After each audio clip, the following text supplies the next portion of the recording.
Assalamualaikum warahmatullahi wabarakatuh. Selamat malam semuanya di sini. Balik lagi bareng Sena di acara The Changemaker 2020. Nah, temanya kita kali ini lagi hot-hotnya banget nih, yaitu the new normal after PSBB, what to expect and how to best prepare. Nah, di sini udah kedatangan dua bintang tamu narasumber, dua narasumber yang ganteng-ganteng ya. Yang pertama itu ada Pak Wilson Luis dan juga Pak Palaceta Subianto. Hai. Halo. Jadi hari ini kita bakalan discuss ya. Jadi banyak pertanyaan yang akan aku lemparin ke dua narasumber ini. Ya harap dijawab pastinya gitu. Karena kita sambil sharing ilmu sama yang nanti lagi nonton YouTube juga. Nah, mungkin sebelum kita masuk ke pertanyaan, boleh teman-teman yang lagi nonton di channel YouTube, jangan lupa untuk subscribe dan juga like video-video kita di YouTube supaya kalian nggak akan ketinggalan informasi atau video yang akan kita upload di channel YouTube kita nanti. Kayak gitu, karena di Changemaker ini kita selalu kasih informasi yang menurut kita dibutuhkan sama semua orang. Kayak gitu. Oke.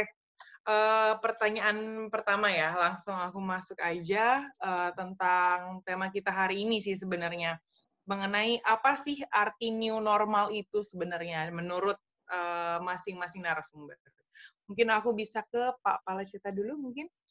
Ya, oke. Jadi kan terima kasih Bu Zena, Pak Wilson, Pak Ricky, Pak William, dan semua. Juga ada Bu Vanessa, Pak Glenn. What I mean by what my understanding ya about the new normal itu ada satu komponen yang membuat kita ini lagi shock. What we call it in economic term namanya economic shock, yaitu COVID-19. And ini berbeda dengan yang dulu-dulu, mungkin pernah kejadian 100 tahun yang lalu, yang magnitudenya hampir sama, skalanya sampai sama.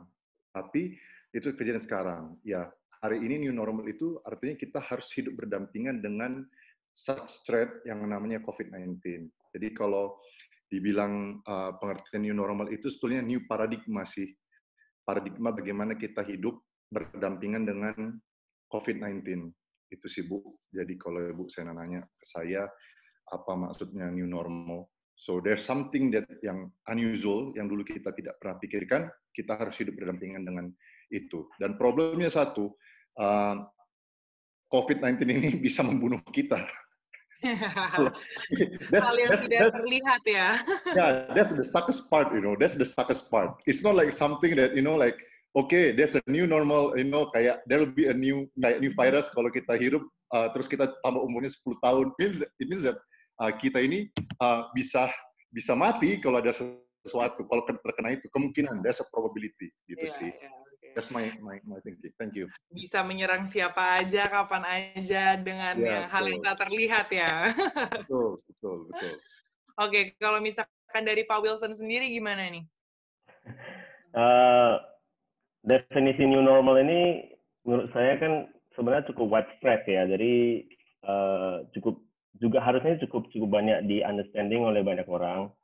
Tapi kalau dari sisi saya, new normal itu ya kita harus menjalankan aktivitas setiap hari yang dimana kita harus implement certain set of protokol gitu loh. Nah, protokol itu bisa saja protokol yang ditentukan oleh pemerintah, ya kan, Pemda, ya kan, atau protokol-protokol yang di luar tadi itu kita tambahkan lagi sendiri, contohnya di operasional kita, di perusahaan, di tempat kerja, even di rumah gitu kan.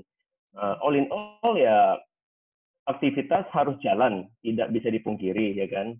Cuman ya kita harus implement certain set of new measures lah yang kita harus jalani ya kan. Ujungnya kan tetap menjaga kita punya kesehatan ya, kehigienisan dan lain-lainnya gitu loh. Supaya bisa kita lanjut setiap hari gitu. Nah, mungkin kalau dari saya sih ya intinya tidak bisa seperti dulu. Untuk sementara waktu ini ya kita harus benar-benar keep clean gitu ya. Mendefine ya kan prioritas kita apa. Di prioritas itulah akhirnya kita menjalankan protokol-protokol ini gitu kan. Itu sih mungkin dari saya ya gitu. Ya bener sih, dulu mungkin kayak udah nggak terlalu sering kayak pakai hand sanitizer atau cuci tangan. Sekarang kayak itu suatu kewajiban yang kayak Saya sentuhan nggak sama pernah ada, Bu, siapapun. hand sanitizer. Saya nggak pernah ada. Sampai kali ini ada terpaksa beli lagi satu di mobil, satu di tas gitu kan. Jadi ya itu sih, itulah new normal gitu kan. Jadi everything change sih, everything change Iya, gitu. benar. Kayak ya harus pakai masker kemana-mana gitu ya. Yang tadinya ya cuek aja kayak gitu, bernafas bebas. Ya, benar sih. Nah, Ya, sebenarnya untuk kedua narasumber kita hari ini kan pelaku bisnis juga nih ya kan. Nah, dari Pak Wilson dan Pak Palaceta sendiri ini. Nah, gimana dari sambil nyambung ke background kali ya, karena kan tadi kita belum bahas nih background masing-masing. Nah, dari Pak Wilson sendiri background-nya sebenarnya perusahaan apa sih? Terus dari kemarin PSBB udah apa aja sih yang dirasain selama PSBB dalam bisnisnya? Terus gimana caranya bisa tetap bertahan kayak gitu? Boleh Pak Wilson? oh, baik.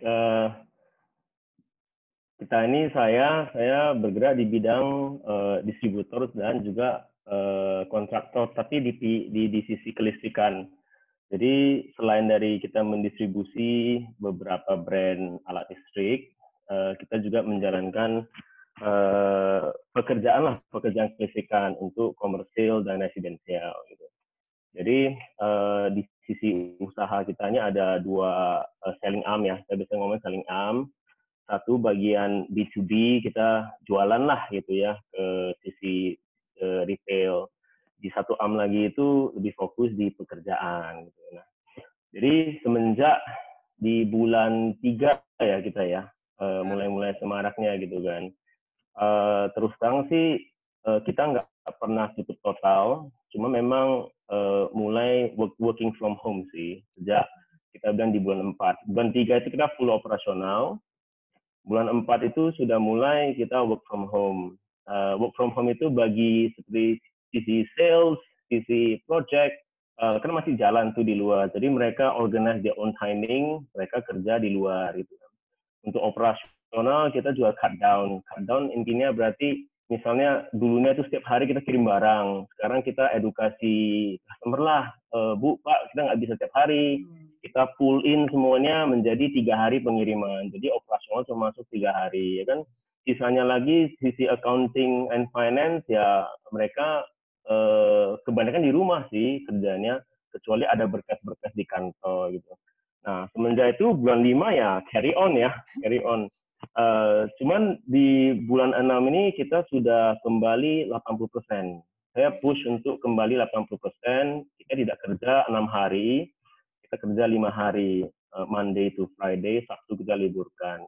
Jadi hopefully ini juga untuk menopang ekonomi karyawan kita ya kan gitu kan. Dan juga dengan kita ada masuk dan kerja, otomatis kita membuat opportunity baru sih gitu. Dengan misalnya ada job-job baru yang mau mulai, kita bisa kerja. Kalau kita dengan work from home almost, kalau ditanya ya, is it effective working from home?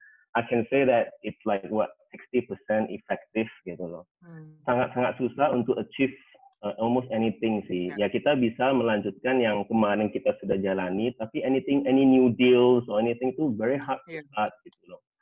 Nah, jadi dengan kita push di bulan 6 ini untuk kita balik ke 80%, hopefully kita create new opportunity. Ya, dengan begini saya juga terpaksa lah ya kan namanya juga new normal. Saya nggak tahu sih ya new normal di Jakarta gimana, tapi di Medan kan tadi saya sempat baca di berita Pak Jokowi tidak membenarkan ya new normal di Medan ya. Tapi saya nggak tahu sih itu dari surat kabar mana, cuman tadi screenshot gitu kan. Nah, kalau kita ya kita menjalankan protokol seperti yang tadi saya sharing ya. New normal itu gimana? Sekarang setiap orang, setiap staff wajib harus masker, ya kan?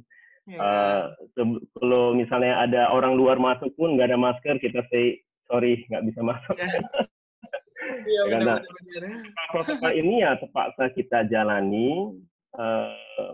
How effective these protocols are, I can tell you, saya nggak 100% tahu sih gitu. Kita there's no scientific menurut saya yang benar-benar bilang, oh kita memakai masker 100% secure, itu nggak ada. Tapi ya walaupun begitu kita harus menjalankan ya kan. Jadi kita ikutilah protokol dan juga peraturan-peraturan yang atau advice yang dibuat oleh pemerintah gitu. Jadi semenjak PSBB ya kita gini, ditanya apakah kita terefek, ya kita terefek terus terang. Pasti ya, pasti. Pasti. Dan pas sudah new normal ini mencoba untuk ya kembali lagi juga ya, buktinya udah 80% lah ya. Ya. Nah kalau dari Pak Palaceta sendiri gimana nih? Jadi, background-nya boleh diceritain sedikit mungkin ya? Boleh Bu Sena. Jadi kan gini, kalau saya background sebenarnya ada 3 sih. Ada 4 sih, tapi saya cerita. Background saya itu background-nya palm oil. Kalau industri palm oil itu bisa dibilang stabil, because itu kan makanan barang pokok. Maksudnya produknya itu bisa jadi berbagai hal dan relatively bisa inelastic gitu. Artinya in most of the time itu will be become necessity. Terus industri kedua yang saya dalami adalah pendidikan. Itu interesting sih. Now I learn few things. Yang industri ketiga, saya di retail. Saya juga mengolah mall Medan Focal Point, Pak Wilson tahu. So, kalau sawit tadi udah, industri yang kedua saya mau cerita tentang retail. To be honest, we are badly affected. Kenapa? Ini industri yang berhubungan dengan frontline kayak toko, kayak hiburan, leisure, traveling, tourism, will be the first one who take the impact. Yeah. Kita sudah 3 bulan kita tutup. I mean, I'm not proposing close, tapi kita tutup lah minimum, very bare minimum. Kenapa? Kita patuh dengan peraturan pemerintah. Lagian juga the habit of people itu juga sudah takut ya. Kita juga takut, bukan actually kita jaga-jaga, kita menghindari. Actually, people in Medan certain are very careful, mereka nggak pergi. Jadi ada drop di restoran itu hampir 95%. Oke. 95%. Nah, orang bilang kan, bisa nggak kita pergi dari offline ke online? Hard. Kenapa? Waktu dulu kemarin kita, sebelum ada COVID, kita kan experience based. Di tempat kita itu ada yang namanya kayak masak-masak, kayak exosuki. I mean, you cannot replace it, right? I mean, kayak misalnya pergi makan suki di rumah, you know. So, so tapi kan itu, it's very tricky ya. Jadi, kalau ditanya gimana industrinya sekarang, ya masih zero, not say zero income, but close 5% lah gitu. Karena ada peraturan pemerintah kayak gym nggak boleh buka, tempat nonton nggak boleh buka, gitu. Tapi sekarang, seperti saya setuju dengan Pak Wilson tadi, orang udah mulai wanna go out sih. Iya. The new normal. But there's an issue. Problemnya tuh nih apa Pak Wilson yang saya lihat ya di Indonesia, terutama Medan, kita nggak tahu yang mana kita dengar. Problemnya ini, satu berita kita bilang new normal. Oke, what does it mean? Pak Wali Kota bilang kita, Pak, ini bukan criticize ya, cuman this is the issue. Kemarin our president say we must embrace the new normal. Tiba-tiba muncul hari ini kalau nggak salah kan, dia nggak setuju ada new normal, so we are confused. So that's bad for business, you know. Apa uncertainty? Business tuh need certainty. Yang bilang seharusnya ya kita udah 3 bulan nih ngurung diri. Tapi karena tidak fully maximize, saya nggak tahu nih harus sampai kapan we endure. Gitu. Kan ada pertanyaannya kan, are we ready? I said, I don't know lah ya. But one thing for sure, I will saving my ass. Artinya, every time I go out, I will wear masker, and pakai face shield, you know. That's a must. That's a must. Gitu. Kan kayak Pak Wilson bilang kan, tadi Ibu nanya kan, Bu Zena bilang, yakin nggak dengan pakai masker? Ya, I think I can guarantee safe. Tapi imagine, you know, there's so many asshole outside, you know. Tiba-tiba gini tuh nggak kan, pernah kan, di luar dia, kita pakai gini, tiba-tiba dia, hacu, kena mata kita gimana? True, right? True, right? Initially, people are looking at me like, why the hell this guy using face shield? I don't care.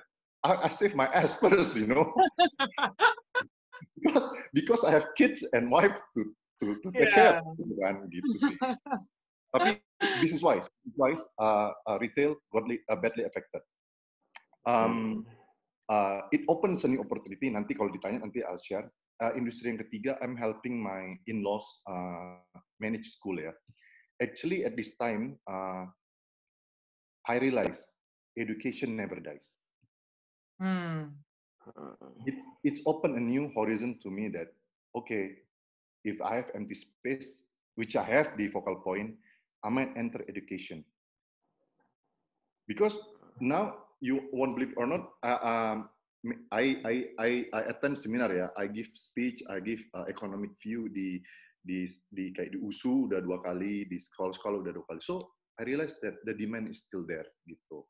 Jadi itu sih my pandangan. So beauty industry, education, and agriculture still safe bet.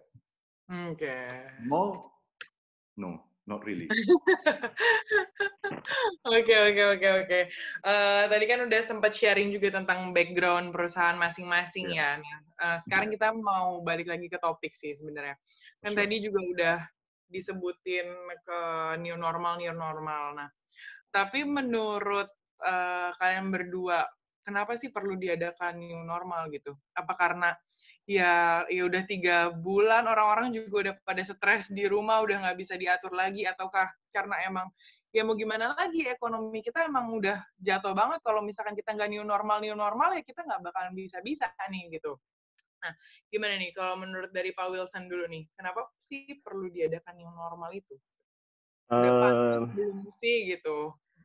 New normal itu diperlukan karena kenapa? Menurut saya tuh aktivitas itu harus jalan. Dengan kita jalan, itu kita itu intinya gini, kita itu creating new opportunity gitu. Kalau kita terus duduk terdiam, itu zero. Iya, benar. Nah, jadi sekarang gini, the best help kepada rekan-rekan kerja kita di sebelah kita itu adalah apa? Kita create maksudnya satu tempat itu untuk ada opportunitas baru. Jadi moga-moga dengan opportunitas baru tercipta, kelangsungan mereka juga begitu. Karena kita how is the government going to help 260 juta penduduk gitu loh. Jadi the best way menurut saya itu adalah kita harus kembali ke aktivitas dengan protokol-protokol new normal, ya kan? Supaya apa? Waktu kita kembali beraktivitas, itu new opportunity datang, staff kita bisa employ kembali, mereka mendapatkan nafkahnya lagi, otomatis hopefully ya kan ekonominya kan mulai berputar gitu. Tapi kalau kita tetap memilih duduk, tidak mengerjakan apapun dan menunggu, ya nggak bisa apa-apa gitu loh. Nah, new normal ini ya harus kita jalankan. Tidak ada pilihan sih menurut saya sih. Kita nggak seperti negara lain ya, yang gimana social security-nya itu bisa mungkin menopang ya kan. Tapi kita di Indonesia tidak ada luxury itu. Nah, kita itu masih banyak teman-teman kita ini hidup dengan pendapatan per harian gitu. Bayangkan kita sudah tutup, misalnya kita ada yang tutup sampai 3 bulan, 2 bulan misalnya gitu kan. Otomatis individual ini kehilangan dia punya lifeline kan gitu kan, pendapatan 0 gitu loh. Jadi harus kalau dari bisa harus kita balik ke new normal, harus kita beraktivitas dengan kondisi new normal, tapi tetap menjalankan protokol. Oke, berarti emang lebih setuju bahwa new normal ini diadakan ya, walaupun kayak angka korban COVID tetap meningkat nih, gitu ya kan? Benar. Nah yang tadi Bro Ciata sharing, new normal ini sebenarnya kita saya sih nggak benar-benar ngerti ya new normal yang di-set oleh di Indonesia itu apa gitu loh. Tapi ya new normal kok di understanding saya, kita harus balik beraktivitas, tapi jalankan protokol dan nasihat-nasihat pemerintah. Kita boleh tambahkan peraturan-peraturan individual kita sendiri atau untuk perusahaan kita sendiri, tapi intinya ya harus jalan gitu. Oke. Nah, kalau misalkan dari Pak Ceta sendiri gimana nih? Kenapa sih perlu diadakan new normal? Tipe yang kayak setuju atau ya kayaknya belum dulu deh ngelihat angka korban COVID yang terus meningkat, gimana nih? Kalau saya mengenai apakah udah normal. Well, itu namanya no choice. Pemerintah ini saya rasa bukan, I can feel ya. Jadi dia bilang gini, mungkin ya pemerintah gini, saya bilang lockdown, saya di grup sebelah, maksudnya opposition bilang, the same thing. Dan saya lepas, the same thing, udahlah. Yang mana kalian mau, ating ya. Tapi if you ask me, kayak, whether are we ready? We are not ready. The number is increasing. Yes. I'll always look at the data ya. Saya selalu lihat data. Datanya apa? The number is increasing. Ini nggak main-main loh. Gitu. Jadi tapi we need to cope with it gitu. Betul kan Pak? Saya setuju kata Pak Wilson bahwa life needs to go on. The issue satu lagi, kita have two problem. The money is not enough. The second problem, ada duitnya juga bantuan itu tidak bisa disalurkan dengan baik. Kenapa? There's an issue di situ. Karena kita belum terconnected. Kalau di Amerika ada yang namanya, saya setuju sama Pak Wilson, we have social security number. Jadi kayak di Amerika itu, misalnya Pak Wilson juga, saya punya social security. Itu kayak ruh untuk saya, untuk apapun. Setiap orang Amerika punya. Kita ada, tapi belum, KTP kita masih belum, sudah lebih baik sih. Cuman belum terdistribusi dengan baik. Saya bukan kritik pemerintah ya, tapi ngomong apa adanya. Nah, kayak kemarin, waktu sebelum itu, kira-kira 6 minggu yang lalu, saya sempat argumen dengan Dr. Tirta. Mungkin ada yang ngomong, ini karena grup kecil saya mau cerita. Saya nggak setuju dengan pandangan dia. Pandangan dia apa? Pengusaha tidak layak dibantu. And that's a problem. When a doctor involved or talking about the economic, there's an issue gitu. Kenapa? Mereka lupa, siapa yang membawa menopang pajak kita? Pengusaha. Betul kan Pak Wilson? Yeah. There's an issue. And it changed the so-called market atau masyarakat punya opinion bahwa ya udah pengusaha ini hina, nggak boleh dibantu. That's bad, Bu. You know how many people yang satu perusahaan misalnya punya 200, 400, mereka nggak teriak. Saya setuju kayak tadi hari ini berita di koran kita di Kadin dan Hipmi bilang hampir pengusaha ini sudah 5 bulan ya. Mungkin sebagian kuat hanya sampai bulan Juni. Kalau nggak mau, kalau tidak mau, mungkin terjadi PHK. Iya. Gitu. This is a fact of life gitu. Gitu. Jadi we need to be realistis gitu. Pengusaha apakah perlu dikasih duit? Impossible juga. Nggak mungkin. Tapi kalau ada dana itu, saya punya ide. Kan banyak misalnya Pak Wilson punya pabrik, saya punya gedung. Kalau memang mau bantu, kalau memang ya, kami nggak nangis. Kalau saya yang mau harus PHK ya PHK gitu. Saya tapi bakal bilang, kalau mau bantu Pak, udahlah ringankan aja itu biaya PLN. Ya. Kenapa? It will help us gitu. Gitu. Jadi kalau bisa dibilang, dokter Tirta kita balik lagi, saya bilang ke dia. Terus saya bilang, iya saya punya toko sepatu. Ya saya bilang, bos, lu punya toko sepatu memang betul. Tapi kalau toko sepatu, satu sepatu cuma 2 juta. Teman saya yang bisnis turisme, dia punya mobil-mobil, dia udah nggak non-performing loan, tamu tidak ada yang nyewa, cicilannya mandek, mau tidak mau dia mau jual, ini sampai sekarang belum terjual, udah banting harga, mana tahu ada yang mau. Dia temen jual Alphard hitam tahun 2011, 285 juta, mana tahu. Sampai sekarang tuh nggak ada yang nggak terjual. Wow. So we need to I think we need to tell the government, to tell them that hey, bisnis perlu dibantu, itu sih problemnya. Oke, kita balik ke new normal tadi itu ya, industri yang saya dalamin, ya begitulah Bu, Pak Wilson. Jadi isunya ya, kalau memang mau kita ini cepat, 2 pil pahit harus diambil. Kayak misalnya kalau mau lockdown, berapa? Kayak 2 minggu sekalian, udahlah 1 bulan, tapi betul-betul keras. Misalnya yang kayak ada meme atau apa tuh yang di Instagram, lepas singa katanya di Rusia, kebun binatang gitu, di jalan, atau orang bawa rotan gitu, ya kan? Ada betul. Gitu. Kalau kayak gini, I think I know the number will increase within the next 2 weeks. Ya, nggak jelas ya, maksudnya kayak lockdown, tapi ya sebenarnya kalau kita nonton di media tuh kayak, wah ini tuh kayak bahaya banget ya lockdown di mana-mana. Tapi kalau misalkan real life-nya, kita beneran masih kerja dan lain-lain, kayak biasa aja. Sebenarnya kayak nggak ada apa-apa loh, kayak gitu. Ya, betul. Artinya, ya itulah. Intinya saya rasa kata kuncinya sih terlalu banyak uncertainty. Yang ketidakkepastian itu yang membuat semua orang sangat pusing. Betul. Saya rasa memang pemerintah punya problem dia sendiri ya gitu ya.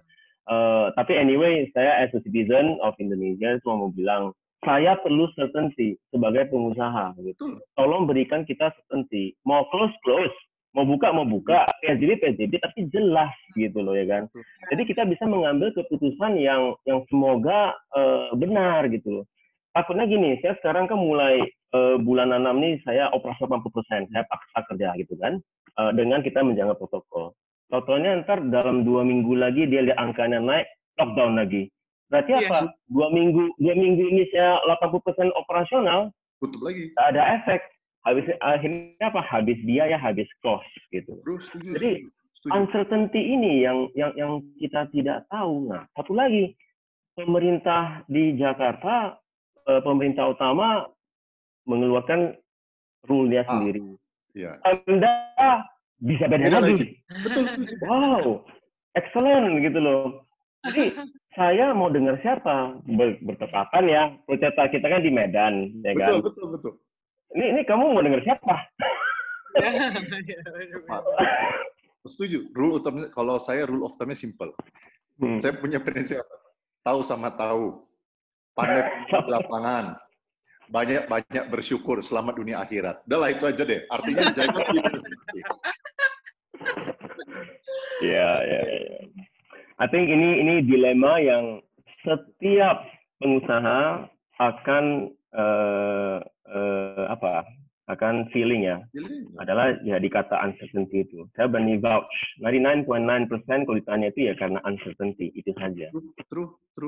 Nothing else sih. Oke. Dan disetujui ya. Oke. Balik lagi ke tema kita yang new normal ini ya. Kan tadi udah sempat ngomongin peraturan juga ya, tentang peraturan new normal ini.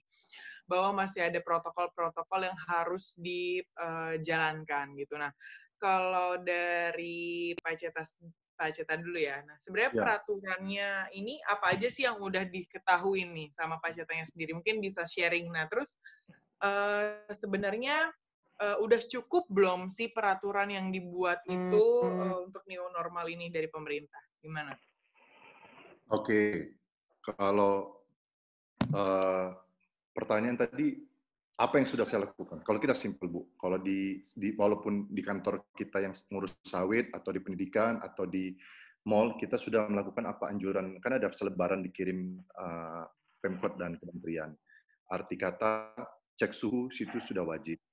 Cuci tangan, wajib. Pakai masker, wajib.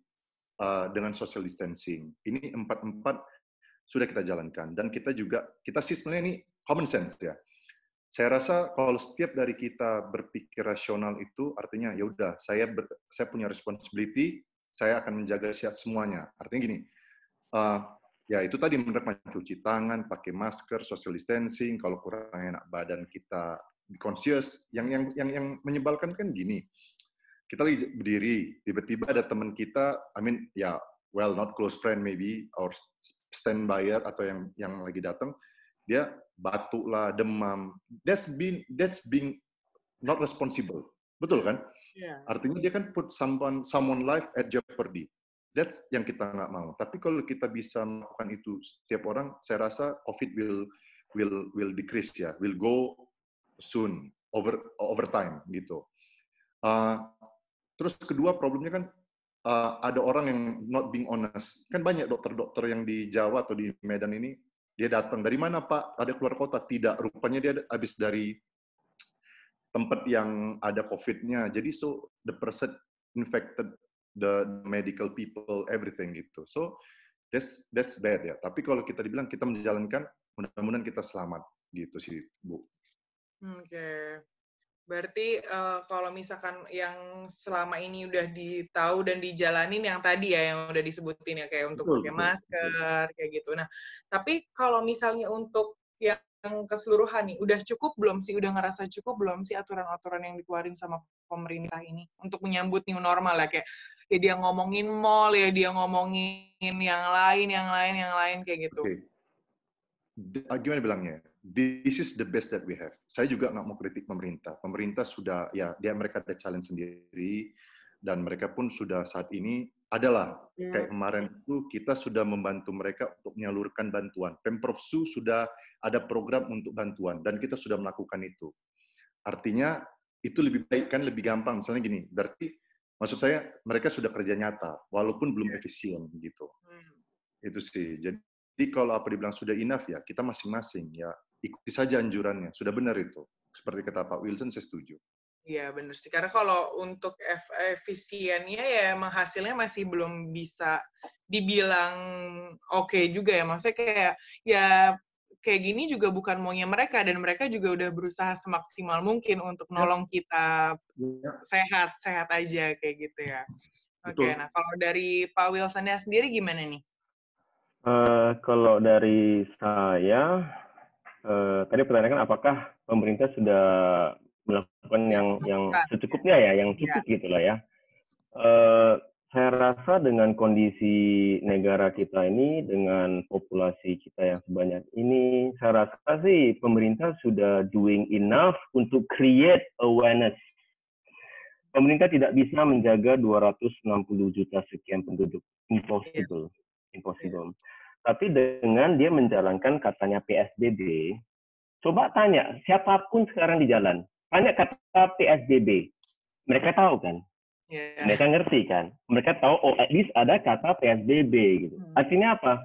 Boleh dibilang selama 2 bulan kita PSBB atau lockdown gitu kan, semua orang aware gitu loh. Jadi di saat kita create awareness ini sudah cukup baik gitu kan, ya intinya adalah government sudah mengerjakan paling tidak sedikit lah responsibilitas. Hey, setiap orang loh, aku kasih tahu ya kita kondisinya begini gitu loh. Nah, baik lagi semua measures yang dilakukan pemerintah itu kan berbentuk arahan. Belum ada kita bilang denda. Ada sih sekarang di Medan sih ada yang didenda ya tanpa masker gitu kan. Tapi ujung ke ujungnya itu ya balik ke diri sendiri sih gitu. Sekarang kita aware, are we doing something to, apakah kita sudah aware tapi tidak mau melakukan sesuatu, atau kita sudah aware, kita mencoba terbaiknya dari kita lah gitu ya kan. Kalau kita berharapkan pemerintah lebih lanjut lagi, apa yang mereka bisa buat, saya rasa nggak ada lagi. Yeah. Gitu. Peraturan-peraturan yang mereka buat sekarang ini sudah menurut saya sih dia best lah ya. Kalau nggak salah tadi Ricky ada sharing ya Pak Ricky ya. Kalau nggak salah sudah 700 T kan dikeluarkan ya. Kalau nggak salah dana ya untuk ini kan. Mau berapa T lagi gitu. Support ya, untuk support kondisi kayak gini ya. Iya, terus terang ya Bu ya, kita bagi aja, kalau kita bagi ya 700 T ke 260 penduduk, 260 juta penduduk. Itu satu orang dapat berapa saja, nggak cukup. It's never enough. Kalau kita ngomong angka, itu is never enough. Tapi menurut saya sih mereka sudah done their best untuk measure-nya ini. Kembali lagi ya, tolong lebih certain, saya bilang. Saya perlu certainty, gitu kan.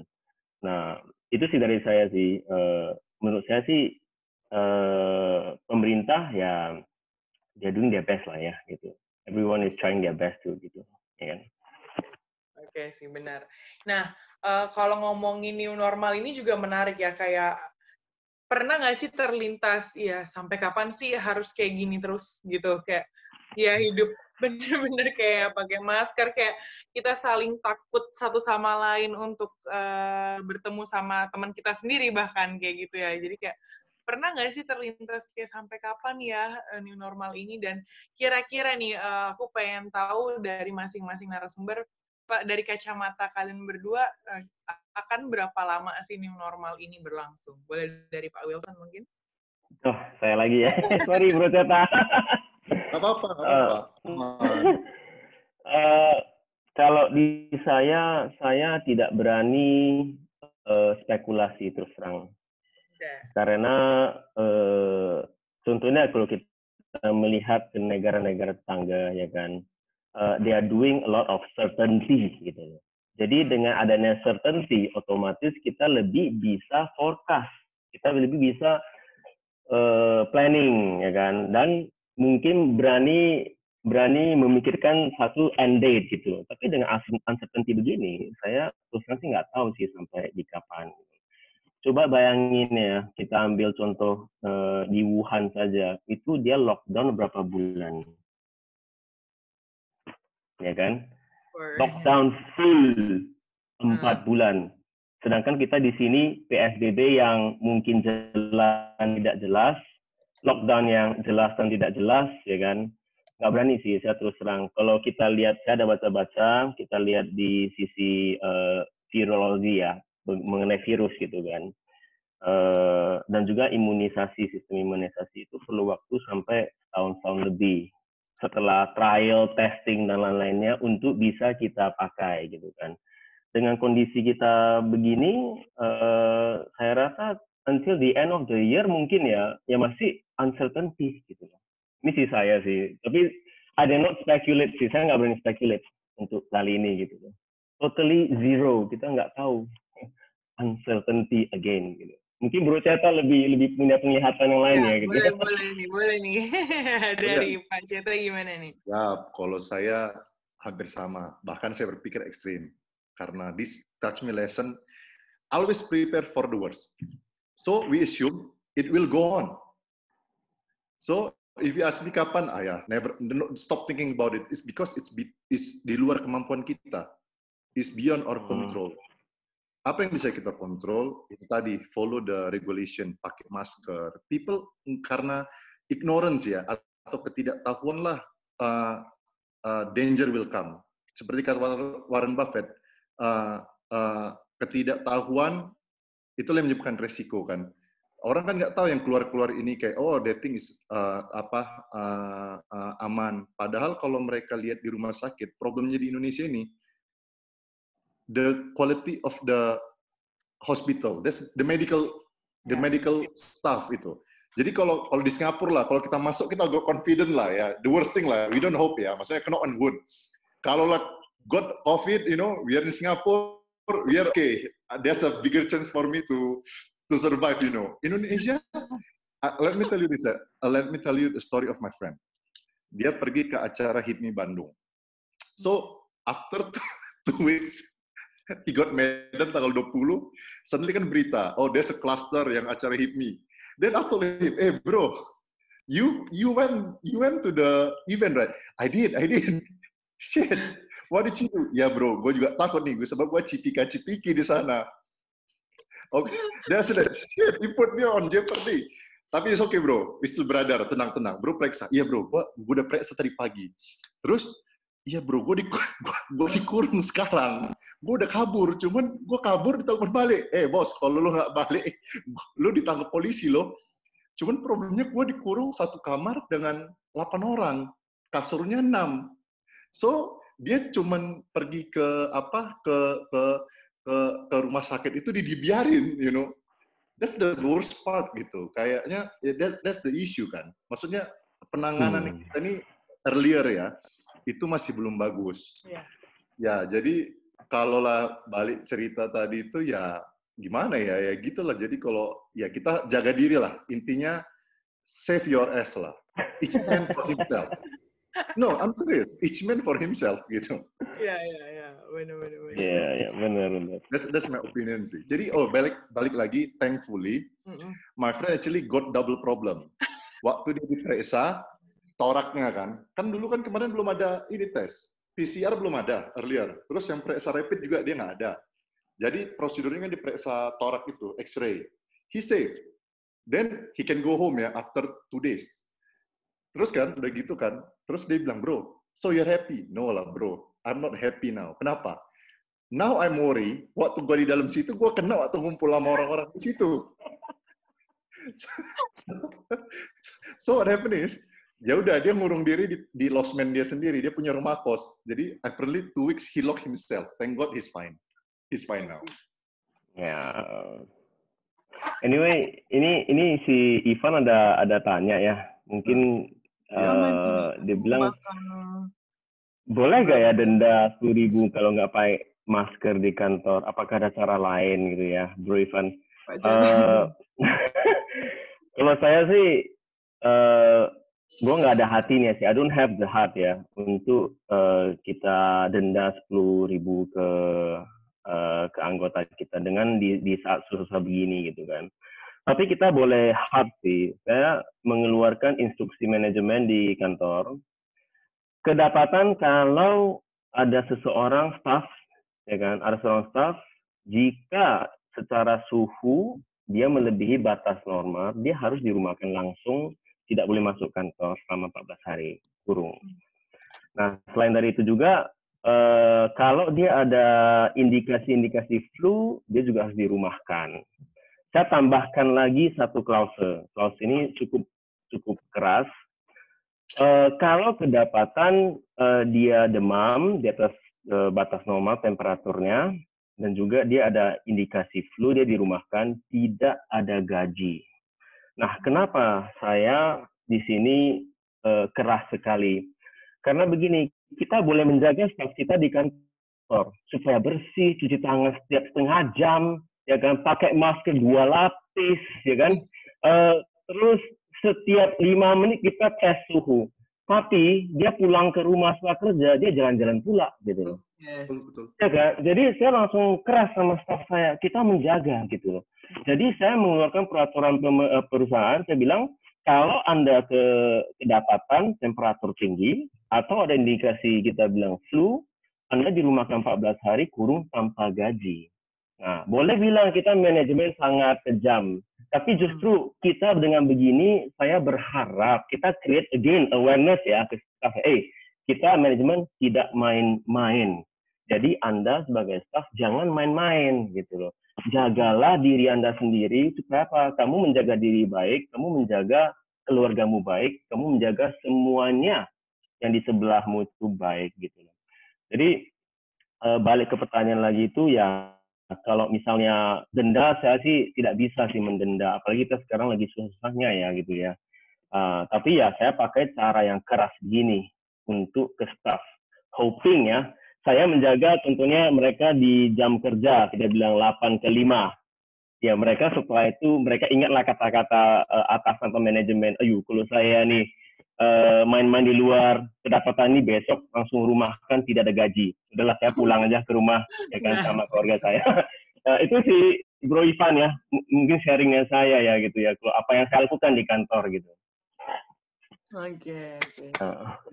Kalau dari Pak Cita gimana nih? Kalau saya, gini. Kalau yang masalah denda enggak ya, saya lebih ekstrim. Saya langsung lebih ekstrim. Ekstrim lagi.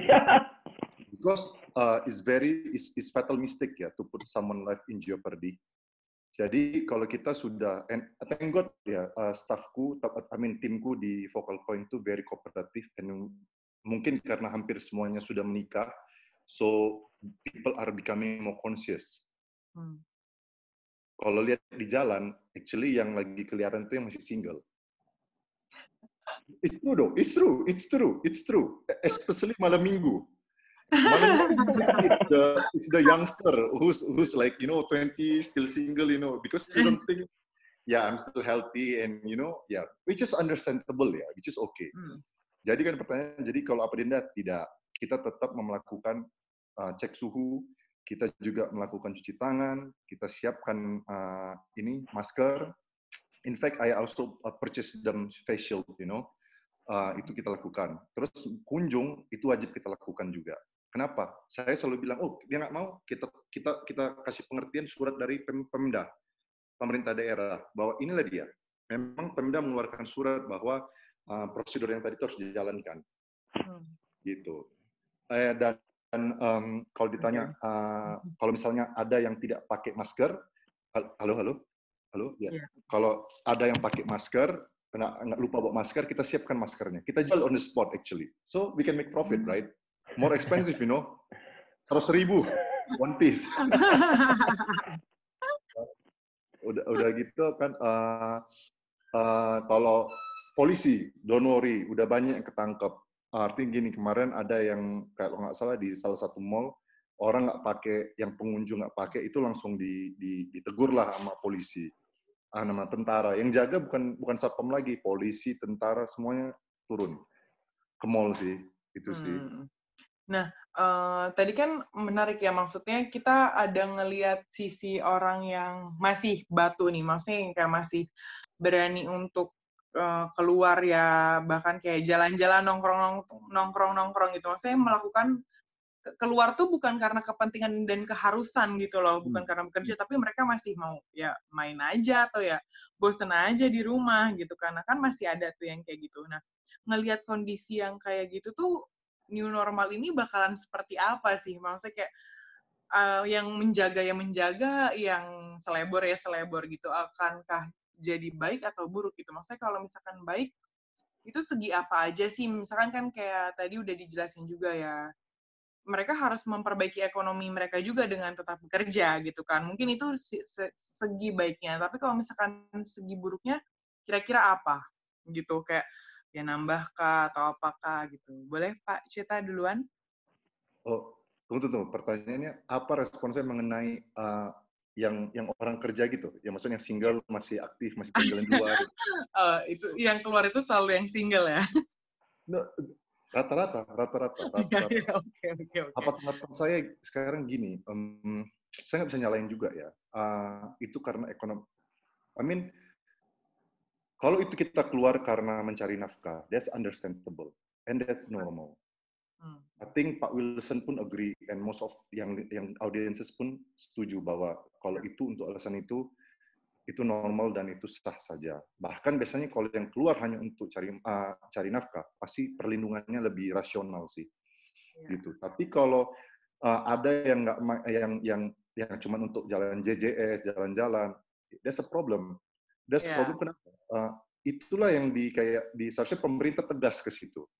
Kayak di China atau di Singapura kan, you can only go out for two things. Beli makan, supermarket, and go to doctor. If you cannot provide the proof to God, you're gonna get fined. Kayak di Singapura 10.000 loh. Dan denda bisa penjara if you put someone life at jeopardy.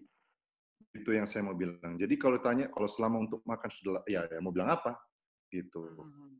Jadi tapi kalau untuk jalan-jalan ya masing-masing gitu. Itu sih jawaban dari saya. Iya. Nah, maksudnya kayak dampaknya kira-kira dampak baiknya apa dan dampak terburuknya apa gitu. Dengan adanya orang yang ya masih keluar yang kayak gitu. Oke, mau nanya ke level individual atau ekonomi menurut Bu Sena? Boleh dari apapun, boleh dari Kalau dari individual ya ekonomi. resikonya tanggung masing-masing. Kalau ekonomi ya gimana ya Amin sekarang juga nggak efektif ya. Saya nggak tahu kalau di Jakarta. Kalau di Medan pun banyak toko-toko pun yang kayak kata Pak Wilson belum 100% go back to the previous ya sebelum COVID. Dulu misalnya restoran bisa serve 100 tables. Sekarang mungkin harus 50 karena ada social distancing rule, meja selang-selang. So we need to rethink ya, is it worth it to open? Gitu. Terus kan ada satu lagi yang saya mau bilang, I think it's about kita harus lebih responsible to one another gitu. Jadi sebab this is our problem together. Kalau ditanya, oh kapan ya COVID ini berakhir? I never know. I don't know. Gitu. Until the vaccine is ready. Tapi we don't know when. Maybe next year, maybe next 2 years. Until that they come, we need to take care of ourselves. Gitu. And put health as a priority rather than businesses gitu sih. Oke. Kalau dari Pak Wilson gimana nih? Lebih ke efek, kalau ya seperti individual sih masing-masing lah ya gitu, masing-masing. Tapi kalau efek ke ekonomi ya kita harus serius menanggapi menurut saya. Harus sangat kalau bisa saya sangatnya itu to the power of 10 ya kan gitu kan. Harus sangat serius gitu. Nggak boleh kita ambil kita take it easy lah ya untuk menanggapi masalah COVID ini. Karena kenapa? Kita lihat aja 3 bulan kita nggak kerja, sekarang ekonomi minus-minusan kan. Ya, jadi kalau kita secara masing-masing tidak mengambil langkah masing-masing untuk berpartisipasi, ya efeknya berkelanjutan, sesimpel itu saja gitu. Pertanyaanku adalah, apakah itu yang kita mau? Apakah itu yang semua orang mau? Kan enggak gitu. Kan kita maunya kalau bisa masalah COVID cepat selesai dan kita beraktivitas kembali, ya kan? Ya, keinginan kita itu dengan apa yang diperbuat banyak orang itu bertolak belakang, contradicting, ya kan? Di dalam benak semua orang maunya cepat selesai, jangan ada COVID. Tapi coba tanya diri sendiri, apakah kita are we doing our own part gitu kan untuk memastikan masalah COVID ini bisa cepat selesai? Enggak. Masih banyak yang di luar sana itu ya tidak menanggapinya dengan serius gitu. Itu balik lagi ya, kalau di sisi dampaknya itu ya akan berkelanjutan lagi lah menurut saya kan. Ya cuman orang lain mau gimana, kita jangan omongin lah, itu haknya mereka sendiri. Ya saya berharap teman-teman di sini kita sharing ya kan, kita menanggapi dengan serius. Saya berani jamin semua orang di sini juga pasti serius menanggapi gitu. Karena kita merasa sangat terbebani sekarang dengan uncertainty ini. Ya intinya kita play our small part ya masing-masing ya untuk membuat uncertainty ini ada titik terangnya lah gitu. Nah, semoga sama-sama aku kita menjalankan protokolnya, mungkin COVID drop ya kan, jangan kita lihat tiap hari sekarang lagi naik ribuan ya kan. Moga-moga bisa turun gitu. Itu yang saya harapkan sih. Nah, di saat kita lihat turun, berarti kan sekarang gini, kita tidak tahu kita di kurva mana. Kita di kurva atas, lagi on the way up, atau kita di kurva ini. Kalau kita sekarang lihat setiap hari masih di kurva naik, ya pertanyaan sampai kapan? Mana ada endingnya, terus naik terus kan gitu. Tapi kalau kita sudah begini di kurva ini turun, ya at least we are already doing what we can gitu loh kan. Itu sih menurut saya sih. Oke. Nah, ini juga ada pertanyaan nih. Ini menurut aku menarik juga pertanyaannya. Gimana pendapat narasumber mengenai ketakutan second wave corona bila kita buka usaha di new normal? Nah, ini dari segi bisnis nih. Boleh nih. Pak, siapa duluan nih kira-kira mau jawab ya? Pak Ceta duluan mungkin, boleh? Ibu yang host, Ibu pilihlah. Ya. Tentang the second wave, well, saya rasa first wave aja belum done. No, itu true dong. I mean, kayak kita kan belum flatten the curve aja belum. So why we need to talk about the second wave? I think we are still at the early stage ya, masih di depan nih, masih belum, maybe not in the middle yet gitu. Masih new beginning. Jadi kalau dibilang buka new normal, aduh, kalau saya pengalaman dari mall ya, we still wait and see. Kayak walaupun pemerintah menganjurkan, kalau nggak salah dapat surat kita Juli 4 ya, untuk buka. But I told my team, let's tahan diri dulu, and do riset dan apa ya, kita lakukan riset dan study dulu untuk ya kayak membenahi sistem. Tapi kita nggak kalau kita will not take the risk. We will hold dulu sampai things becoming more certain. Either it's getting worse or it's getting better.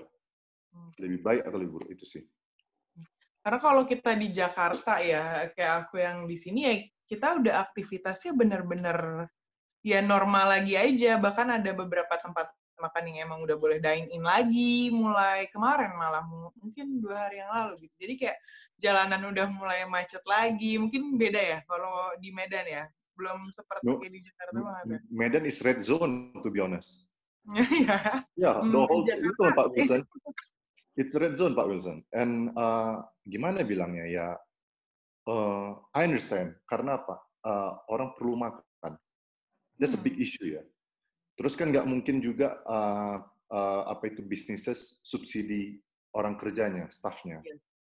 Yes, benar. Gitu kan. So, tapi selama kita bisa follow the rules, kayak misalnya, ya kalau memang kita lagi nggak enak badan, ya kita di rumah aja, gitu. I think it's still acceptable gitu. Cuman kalau orang nggak peduli, ya it makes things worse.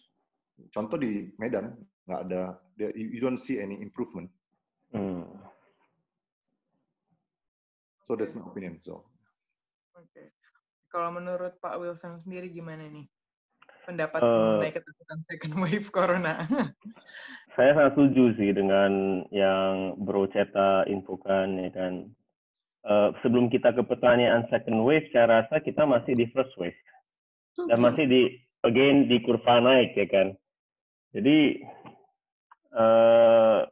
justru sekarang kita harus cukup takut ya kalau kita nggak do something now ya there won't be any second wave gitu. Ada second wave berarti ada turun dan kembali lagi kan gitu. Iya. Ya kan? Sekarang aja kita di first wave kita nggak jelas kita ini di kondisi apa, dan kita lihat laporan-laporan yang kita nggak tahu jelas juga apakah benar-benar cuma seribuan, bisa aja puluhan ribu kita nggak tahu gitu loh. Nah inilah again kembali lagi ke uncertainty gitu. Jadi second wave itu nggak usah kita pikirkan dulu. Think about it now, the first wave gitu loh. Let's all do something and stop this first wave completely gitu kan. Itu yang menurut saya kita harus pikirkan gitu loh. Second wave is still too far lah. Too far gitu. Oke sih. Aku mau bacain juga tadi ada pertanyaan nih. New business apa dari Ivan Wijaya? New business apa yang profitable di new normal? Bang Cita and Bang Wilson ada divert ke bisnis baru new normal nggak? Berapa lama new normal ini menurut tadi udah ya? Nah, boleh dijawab dulu dari Pak Wilson, boleh? Tapi kita tadi udah miss pertanyaan si Ricky ya, yang new industry normal untuk survive new normal. Tapi itu ntar kita ke Bro Ivan dulu, ya kan? Okay. New business apa yang profitable di new normal? Terus terang, kalau kita benar-benar analisa, banyak sekali oportunitas di setiap saat. Tergantung dari, karena begini, saya contohnya dari sisi kelistrikan, lighting ya kan gitu kan. Berarti otomatis yang kita lihat itu lebih ke arah di sananya, karena itu yang kita hadapi setiap hari kan gitu. Nah seperti tadi Bro Ceta bilang, bro kan ada melihat sisi edukasi, karena kan Bro Ceta berkecimpung di daerah sana gitu kan. Kalau dari saya itu, saya tidak melihat di saat ini ya, saya tidak melihat new business, karena it is a very high risk dengan again kata uncertainty tadi. Tapi justru saya berusaha meng-create new opportunity gitu loh, di bidang yang masih sama dengan protokol-protokol yang baru ya kan, tapi metodenya harus berubah. Contohnya begini ya, menurut saya di saat COVID gini banyak sekali contohnya ya, kita melihat di sisi residensial itu ada naik di sisi project. Karena kenapa banyak sekali aktivitas komersial setiap house owner kan mungkin sebisnis kan mungkin berkurang. Tapi tidak dipungkiri mungkin sebelumnya itu sudah ada sedikit duit ya kan dari sisi owner gitu. Jadi daripada mereka nggak bisa beraktivitas penuh, otomatis ada inquiry untuk pekerjaan listrik di residensial sama lighting di residensial yang menurut saya di bulan ini ada inquiry yang naik gitu. Nah, kalau kita pelajari lagi ya, kemungkinan begini ya, kemungkinan si owner itu nggak bisa full berusaha, mungkin dia punya saving, dia fokuskan effort sama pemikiran dia untuk lanjutin mungkin proyek pembangunan rumahnya gitu. Nah, di saat ini oportunitasnya itu ya, kalau saya duduk di bulan 6 tidak masuk kantor ya nol. Otomatis lebih baik kita masuk, kita coba dengan protokol baru ya. Mungkin secara meeting dengan owner sekarang hampir nol. Saya lebih banyak memakai WhatsApp video sambil chatting ya kan. Terus kita kan ada, kalau di sisi kontraktor kan kita ada gambar denah atau working layout gitu kan. Itu pun kita menggunakan sistem Zoom, Microsoft Teams gitu kan, untuk sharing layar, kita gambar-gambar, kita jelaskan dia punya pembangunan dan lain-lainnya gitu. Jadi kalau di saya sih, saya mungkin ya, saya tidak menganjurkan deviate ke new business at this point in time, kecuali memperkembangkan yang sudah ada silakan. Tapi kalau totally new business sih jangan. Itu bahaya sih karena uncertainty. Tapi kalau bisnis model yang sudah ada, kita kembangkan dengan metode-metode dan teknologi-teknologi yang ada, itu harus justru. Karena kenapa? Kalau kita terus dengan cara tradisional sebelum new normal, itu kita bakal akan kalah dengan orang-orang yang menjalankan sistem baru, metode of dealing baru, mode operation yang baru gitu kan. Nah, ini menurut saya kita harus pertimbangkan gitu loh. Nah, contohnya sekarang banyak sekali teknologi-teknologi yang dapat membantu dan menunjang operasional tanpa kita harus bertemu gitu kan. Nah, jadi kenapa tidak pergunakan itu gitu. Nah, di sisi saya ya otomatis terus terang inquiry lebih banyak sih di bulan 6 masuk gitu. Tapi masih inquiry. Tapi kalau saya tutup tidak masuk, berarti inquiry nol. Dengan saya buka pintu, kita masuk, berarti kita sudah creating opportunity. Kan gini, orang telepon, Pak Wilson, saya mungkin lagi membangun rumah, mungkin bisa nggak ditawarkan pekerjaan untuk listrik. Pak, maaf Pak, saya lagi tutup, nggak kerja, PSBB, dan lain-lainnya. Berarti nol kan oportunitas kan. Tapi kalau kita kerja ya, bisa Pak, coba kita bahas dan lainnya, keinginannya apa. We create new opportunity lah gitu. Tapi ya harus distancing ya sekarang ya gitu ya. Jadi ya itu sih untuk si Bro Ivan ya gitu. New business saya nggak berani sharing apa karena benar-benar uncertainty. Deviate juga saya nggak berani untuk rekomendasi. Tapi saya menganjurkan untuk berinovasi dan kembangkan yang sekarang ada. Gantilah metodenya, gantilah operasionalnya, ganti semualah. Kembangkan yang sekarang masih ada gitu. Itu sih dari saya, Bu Zina. Oke. Nah, kalau dari Pak Ceta sendiri gimana nih? Kira-kira ada opportunity untuk bisnis apa pas lagi saat kayak gini? Saya satu pandangan dengan Pak Wilson. Tidak mudah untuk deviate dari our core businesses. Gitu. Jadi saat yang baik sekarang ini adalah saat untuk merestrukturisasi kita punya manajemen, memperbaiki gedung kita. Pada saat ini saya bisa menjelaskan sih kenapa Pak Wilson mendapat inquiries, kenapa sebagai gedung owner, karena tidak ada traffic yang masuk. We as a builder, building owner itu lagi mau fix, mau repair, maintain our venue agar ke depan ketika things the new normal is more manageable, kita sudah punya new face, new look. Sudah siap ya, Bro. Sudah siap, betul. Dan kita sekarang, satu sisi ya Pak, it's a blessing disguise to me ya about this COVID-19 ya. I have more time to think. I have more time to do things that I didn't have the chance before gitu. Contoh kayak I see few things yang I need to feel gitu, kayak misalnya perbaiki cara communication di kantor, more using technology, memperbaiki kayak SOP standard operation, terus memperbaiki cara marketing, terus importantly tetap juga pada venue yang sama, saya bisa relate kepada Pak Wilson. Mungkin kan dulu kita selalu berpikir untuk reach our building to the F&B, to the leisure base. Saya sekarang malah kepikir ya, saya lagi desain, mungkin kalau Pak Wilson follow my Instagram gitu, I see an opportunity in co-working space. But not the usual co-working space, yang communal, yang satu tempat bisa 10 orang duduk. No. Saya lagi siapin yang ukuran 2x3, 2,2x3 meter. Kenapa? Contoh, sekarang kan zamannya high UMKM. Terus banyak influencer. Kan kalau those kan kita perlu office, kalau sewa ruko problemnya satu, biaya reparation-nya, maintenance-nya, belum lagi renovation-nya, kan there's issue.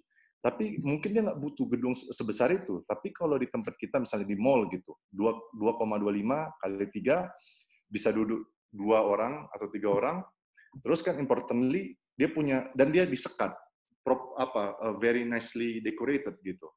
Jadi lebih private. Terus kan kalau misalnya gini lah, misalnya Pak Wilson followernya misalnya di atas 10.000 gitu. Misalnya ada mau endorse. Misalnya Pak Wilson tinggal di Brastagi gitu kan. That's troublesome, like to send misalnya gitu kan, to send the address. Tapi kalau kita di tempat misalnya di Sudirman, oh di mana Sudirman Mall lantai 4 suite 22, that's pretty prestige, it's easier, it adds credibility kan, gitu. Jadi I see an opportunity on that gitu sih. Jadi tapi we shouldn't jump to the new line of business. Contoh, kita kan dari restoran yang tutup. Saya senang sih, staff saya sih happy, maksudnya bagus. Dia bilang, Pak, udah kita jualan aja. Saya nanya, kamu mau jualan apa? Udah Pak, kita jualan nasi goreng aja Pak. Saya bilang, tunggu dulu, oke, udah aja. Coba saya pikir dulu sehari. Terus saya lihat Instagram, you know, all of my friends become the nasi goreng seller dadakan, you know. It's true. Then it comes to me, right? Nobody can beat nasi goreng Komda. Betul kan Pak Wilson? Maksudnya di Medan tuh ada nasi goreng yang terkenal, namanya nasi goreng Komda lah di Jalan Kampung Madras gitu kan. Okay. So, how am I gonna compete with that man, you know? He has been around since like 50 years ago. Dan kita baru-baru, so we can sell the idea lah gitu. I think now is good time to do restructuring gitu, to improve our service, to prepare it for the next to the next session lah gitu, when things are getting better.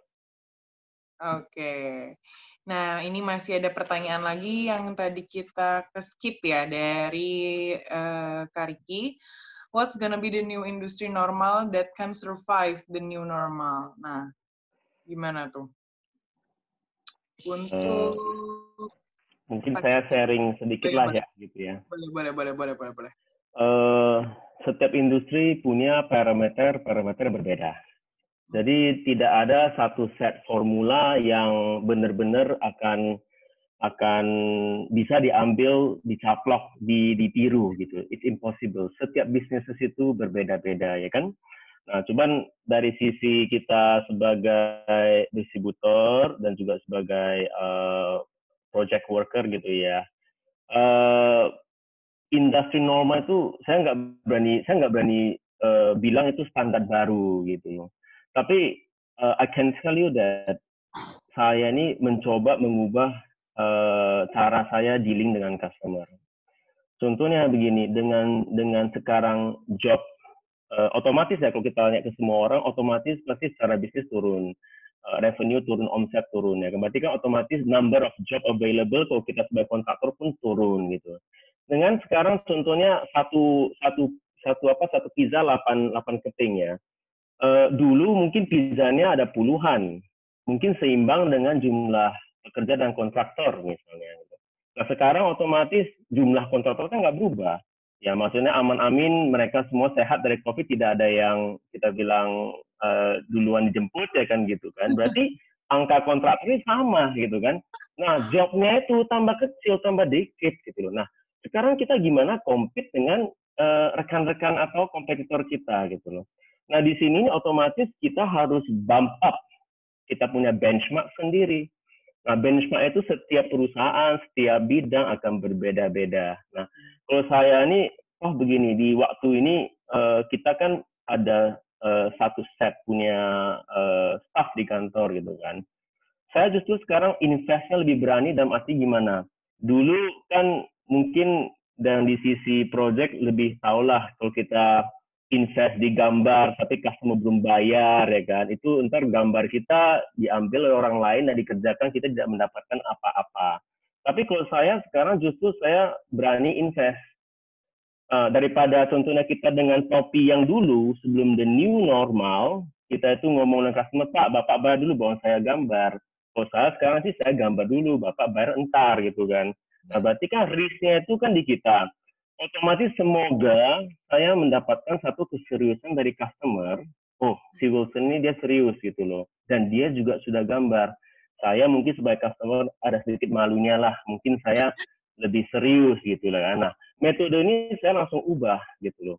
Nah, dengan adanya begini, moga-moga inquiry lebih banyak, oportunitasnya itu lebih baik gitu. So, at the end of the day ya kita harus create our own opportunity gitu loh. Nah jadi apakah new standardnya itu untuk per industri saya enggak berani bilang.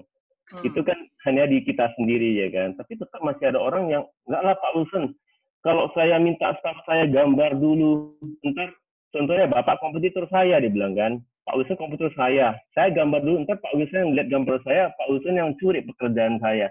Kalau dia masih mikir begitu menurut saya di saat-saat begini, otomatis ya dia creating zero opportunity. Kalau saya nggak apa-apa, gambar dulu aja deh. Oh kita sudah bayar gaji staff, mainkan ya kan. Moga-moga kita menyentuh hati customer kita bahwa itu kita serius, kita bukan pekerja abal-abalan. Dengan kita berani invest, kita punya gambar, berarti kan itu kan kita invest di waktu pekerjaan, di waktu staff kita ya. Kita mengeluarkan satu set design, kita tahu kan Pak, ini loh yang akan kita kerjakan. Tapi di sana itu sudah saya invest, contohnya 5 hari 2 staff untuk menggambar total. Itu biaya di saya tanggung. Tapi dengan begitu saya berharap perbedaannya dengan kompetitor yang dia datang dengan satu tarik kertas penawaran tidak ada gambar, tiba-tiba saya datang dengan setarik kertas penawaran dengan satu set gambar. Nah saya berharap ya si sang customer memilih di kitanya lah ya, kita serius kan gitu. Itu sih dari sisi bagaimana saya ini survive the new normal gitu ya. Tapi saya nggak berani bilang ya itu standar industri. Tapi ya ini sharing lah, ini kita sharing gitu. Oke, boleh. Thank you Pak Wilson. Nah, mungkin sekarang giliran Pak Ceta nih untuk sharingnya, untuk menjawab pertanyaannya. Oke, tunggu dulu. Please refresh me. Pertanyaannya apa ya? Tadi pertanyaannya itu dari Kak Riki, what's gonna be the new industry normal that can survive the new normal? Oke, to be honest, yang survive itu, actually yang dulu kemarin mereka masih belum beruntung. Hari ini terbalik, yang dulu beruntung, switch sebagai menjadi yang beruntung. It's true though, kan? Yang sekarang yang untung siapa? Jual apa? Yang jual obat-obatan, apa itu? Farmasi. You know, farmasi, so many of them, right? Now they're after 40 years, maybe sejak dia bangun, baru hari ini dia bikin untung. Betul kan? Right? And the question is, do I want in that industry? No, too long. Too long. I think ya, gini. I think some things are becoming new normal, new paradigm. Kita beruntung loh, kita hari ini ada yang namanya Gojek, Grab. Imagine kayak kejadian ini nggak ada Gojek sama Grab. Our life is miserable. Betul nggak Pak Wilson? Okay. Second thing, we are thankful we have technology. Imagine there's no technology. How the hell everything's gonna be shut down? I think ya. So in a sense ya, aku mau quote dari East Venture Capitals. Maybe some of you have heard is in fintech lah gitu atau investment ya. Dia ngeluarin bahwa Indonesia actually terutama Sumut itu ranking 12 untuk usage of teknologi. Walaupun banyak orang tahu aware of social media, digital media kayak Facebook, Instagram, but people are still using it for checking out, stalking. Belum to the max. Sekarang berkat COVID, contoh ibu saya lah yang dulu, pakailah WhatsApp, Apa itu WhatsApp? Sekarang rindu cucu, mau nggak mau, right? Kayak kita dulu meeting, ya udah kita ketemu. Sekarang mau nggak mau kita pakai Zoom. Actually, it opens a new opportunity ke depannya. Artinya, jujur, webinar is tiresome. Affiliate ya Pak. I don't know what you guys think. Kayak, it's very, very draining the energy. Why? Because kita nggak bisa interaksi, flow-nya nggak bisa langsung. Kita harus kayak, there's a lagging still per second ya, walaupun kita punya sekarang Telkom udah mulai bagus atau provider ya, tapi it's tiresome karena kita nggak bisa feel it the whole energy gitu ya, the expression. Tapi kalau tanya ya, biar laki lah gitu, masih laki berada pada saat ini gitu. Kalau tadi nanya industri yang tadi new normal ya, I think no one. Ini memang dari dulu, ini kayak sini naik, sekarang yang ini turun, ini sekarang naik. So that's what happened. Terus kan ini menyambung juga dengan pertanyaan Pak Ivan Wijaya, bagaimana e-sport? Very profitable. You know, I play Dokkan. Anybody play Dokkan? Dragon Ball? Dragon Ball. I don't play PUBG or MOBA or, you know, I love Dragon Ball, right? It's childhood memories, right? You know, they got rank 1, you know, during this COVID pandemic situation. So it's good business. But the thing is, they've been doing the business way before the COVID. Betul kan? Iya, kayak gini lah yang kayak my hypothesis buat jualan nasi goreng dadakan, you know, I told my friend, you know what, those people yang make money now, mereka sudah punya follower, kita yang punya offline, kayak restoran, they don't have it. But over the time, past 5 years, they've been building the followers, punya credible. So when things are becoming worse like this, ya orang udah tahu brand ini tambah naik gitu. Gitu sih, that's my thing. Jadi you are lucky if you have these businesses before the game. Tapi kalau kita sekarang tiba-tiba dadakan mau join the fray, I think that's very stupid sih. Not wise, not stupid. I mean, not wise. That's my opinion. Gitu. That's my thing. Oke. Ini kita tadi mulai itu jam 7-an kalau nggak salah ya. Dan sekarang aku baru ngeliat jam lagi, ini udah hampir jam 8:30 kayak, masa sih udah 1,5 jam kita ngobrol, sharing-sharing kayak gini. Wow, kayak nggak berasa banget. Dan ini masih ada satu pertanyaan lagi, mungkin ini pertanyaan penutup kali ya. Karena tadi masih ada satu orang lagi yang nanya. Aku mau bacain dulu. Ini pertanyaan dari Octaviano Gandhi. Dia bilang, tadi kan Pak Wilson sempat bilang kalau kita nggak bisa tahu jumlah kasus yang sebenarnya juga. Kemungkinan besar underreported. Menurut narasumber, ada nggak yang bisa kita lakukan sebagai individual untuk meningkatkan jumlah kasus yang bisa terdeteksi biar nggak nunggu pemerintah? Terus terang, kalau dari saya menanggapi pertanyaan Pak Okto ya, apa yang bisa kita lakukan untuk meningkatkan deteksi tersebut ya?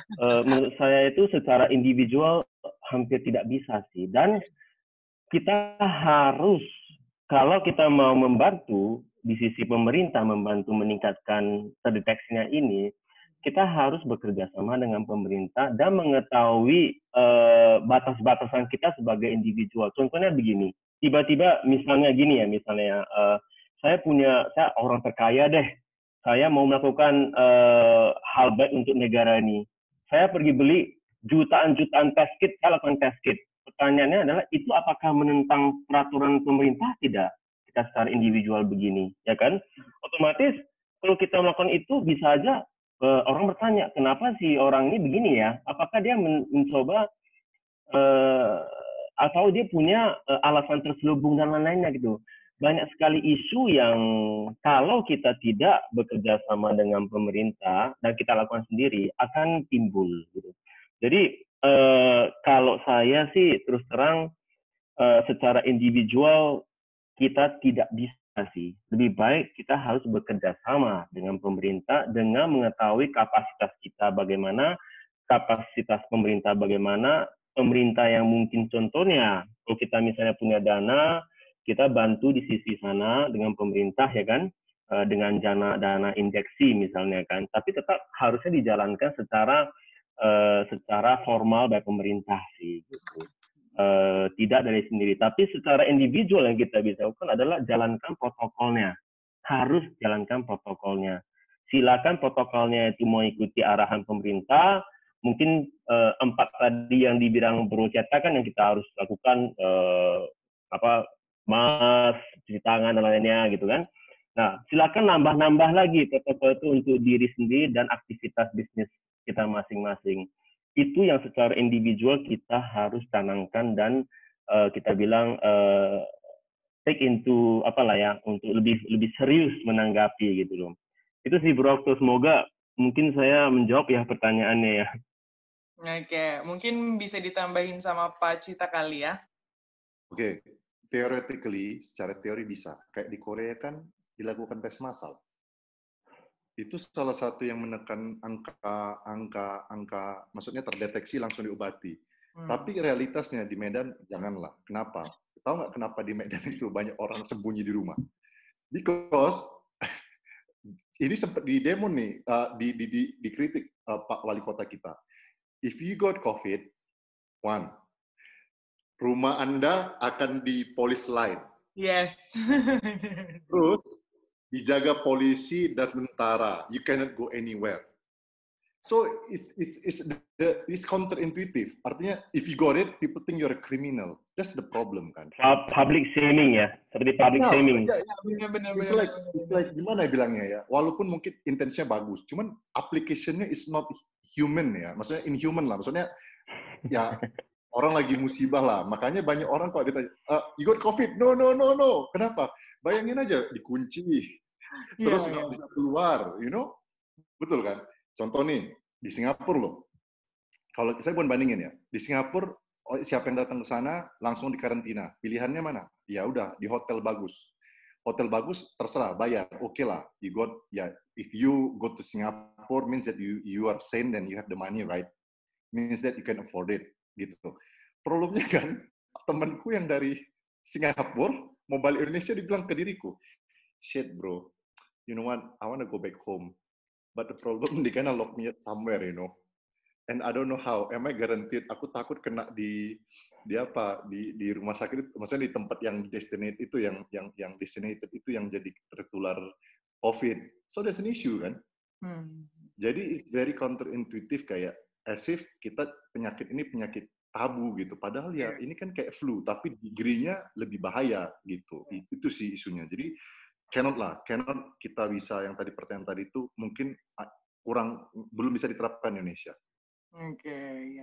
Oke. Mungkin tadi masih ada nih sebenarnya yang mau nanya-nanya, tapi karena waktunya habis ya, mungkin nanti boleh ya Pak Wilson dan Pak Cita sharing aja kayak email atau number phone yang bisa dihubungin kalau misalkan ada mau tanya-tanya lagi gitu. Siapa tahu bisa membantu juga gitu. Boleh nggak saya jawab satu pertanyaan terakhir nih, yang dari Pak Ivan, Pak Wilson. Ini katanya, selipin saya dong. E-sport menurut saya deviasi yang bagus untuk new normal. Saya yakin di tempat kita itu sebelum 2 minggu sebelum ada COVID, hampir dipakai. Kita udah yang kedua kali hampir 2 kali untuk acara Mobile Legends loh, gitu. And very successful actually, and well done. Dan kebetulan aku di e-sport yang dipimpin Pak BG, ketuanya itu Asosiasi Elektronik Sport Indonesia (ESI) gitu. Walaupun jadi the trend is there, you know, and jangan salah, the money is there loh. Kayak hadiahnya itu bukannya 5 juta, 150 juta, 300 juta, you know. So there's a new trend. I agree, but I'm not a rocket scientist from UCLA gitu, atau kayak Pak Glenn gitu dari Oxford gitu. So I don't have access to making tiba-tiba, you know, one sunny day I got bored and I do my own programming, you know, doing game. No, right? That's impossible, right? Itu sih jawaban. Jadi I agree it's good, but maybe I don't have the capacity to do it gitu. Tapi kalau ada yang mau join, okay, sure. Oke. Apa nih, Bu Sena, sebelum kita tutup, saya boleh screen share satu take home view ke semua yang di sini? Boleh? Boleh.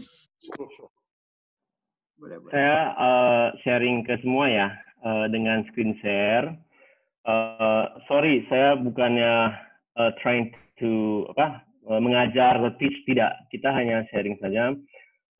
Juga mungkin tadi saya rasa relevan untuk pertanyaan yang mengenai bisnis profitable apa yang baru dari Bro Ivan gitu kan, atau deviasi. Anyway, menurut saya sekarang mau kita usaha apapun, kita tidak bisa pungkiri ada sesuatu yang kita harus ubah. Ini saya share ya,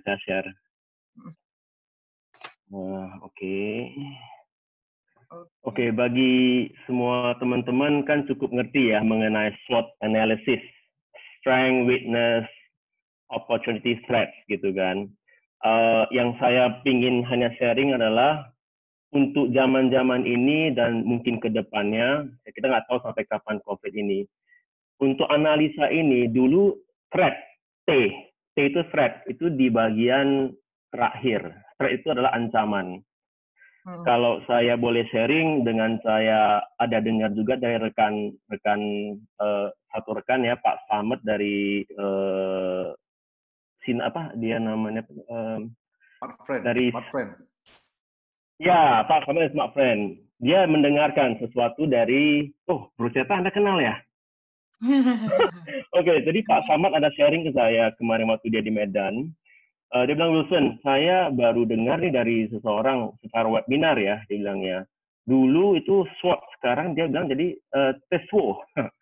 Jadi T aja di depan, threat, ancamannya dulu yang kita analisa gitu.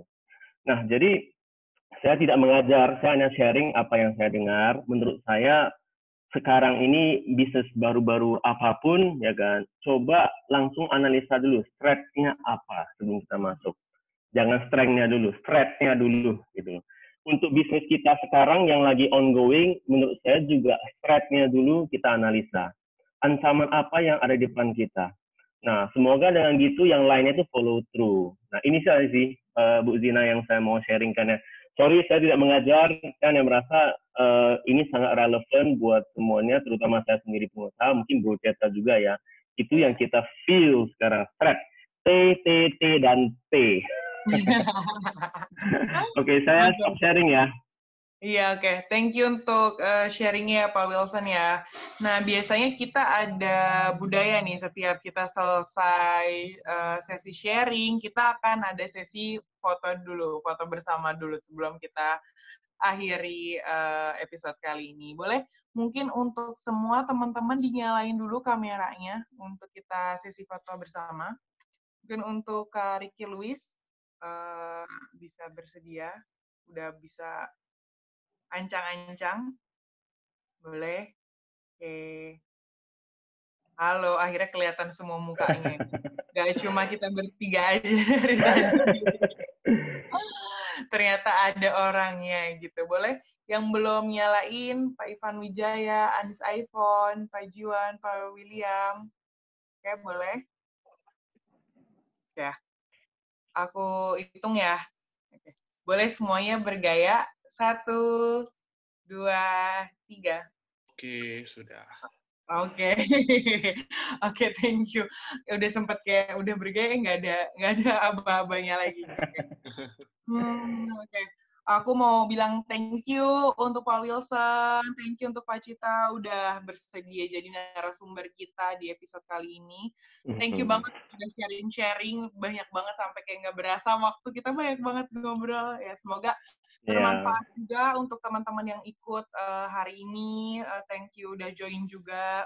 Terus jangan lupa nanti di like, komen, dan subscribe di channel YouTube kita kalau misalkan ada yang ketinggalan atau ada yang belum nonton episode kali ini, karena ini keren banget sih, maksudnya kayak kita udah bener-bener ngebahas tentang new normal, terus dari segi bisnisnya juga banyak ilmu, terus tadi sempat di-sharing juga ya tentang bukan SWOT lagi ya, tapi TSWO sekarang, oke. Tapi itu kayak sebuah materi yang kayak ternyata di akhir tuh ada materinya gitu, ada berliannya. Nah, kayak gitu sih. Nah, oke, aku thank you banget. Tadi juga udah aku ingetin jangan lupa subscribe, sama nanti boleh teman-teman yang join di sini isi form gitu, karena kita biasanya kayak gimana sih hari ini, apa yang udah kalian dapetin, terus memuaskan apa enggak gitu. Pokoknya jangan lupa isi formnya. Sekali lagi aku bilang makasih untuk semua narasumber, untuk semua yang udah nonton video kali ini.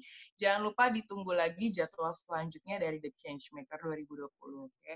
Akhir kata, saya Sena Zidni, saya pamit undur diri. Mohon maaf apabila ada kesalahan kata-kata dan perbuatan. Thank you. Wassalamualaikum warahmatullahi wabarakatuh. Thank you. Selamat malam semuanya.